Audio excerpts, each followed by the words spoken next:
een schaar en machinenaalden. Ja, dus kijk, we hebben de stof al. Ja, we hebben de maatlint al. Die maat is al opgenomen. Ja. Het proces is, je hebt een schaar nodig om te knippen. Ja. Ja, je hebt een schaar nodig om te knippen. Vroeger, nu is het een beetje modern, dit is ouderwets.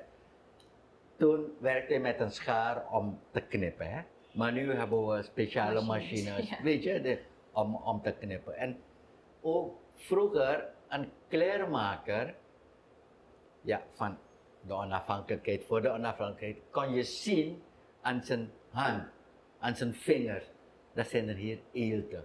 Ja. Weet je? Dat kwam door het knippen van die schaar. Dat kwam daardoor. Ja. Ja, maar nu een kleermaker, kijk, ik ben een kleermaker, je ziet het niet meer. Modern, Ja. weet je, het zijn hulpmiddelen, wat nu om het werk te vergemakkelijken. Ja, vroeger als je mijn broer zag met zulke kanjes van scharen, Ja, weet je, want die heb ik wel jeansstoffen gezien. waren toen dik, stoffen waren toen dik, en dan moet je. Dus dit is Nu is een het hele gewoon makkelijk. Ja, dat is een dikke makkelijk, stof hè. kan je gewoon met een Juist. machine. En nu heb je een machine, en we hebben ook machines waar we voor productie, zo'n hoge machine, waardoor je bijvoorbeeld 50 lagen ja, gelijk kan knippen. Maar dat is, dus de techniek, is de vooruitgang van het. Hè. En daarna, heb je de naalden. die naalden, oké, je hebt machine nodig. Ja. Ja, dat is ook, er is ook een hele evolutie wat de machine van toen en nu. Ja, toen had je die machines, die oude trapmachines moest je trappen. Weet je, het was een. En al die kleermakers toen, had je gezien met die Die kuit. dikke kuiten en dikke dijen. Het was gelijk Weet je, een training. Juist. Dus maar later kwam het met die hulpmiddelen. Ja, een kleine machine waar je gewoon trapt, dat het ding helpt. Ja. Weet je, en nu heb je die moderne machines. Je hebt voor alles heb je een speciale machine.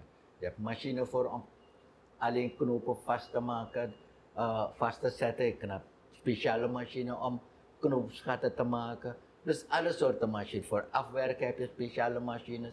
Dus heb je bijvoorbeeld een onderdeel, je moet een broek maken.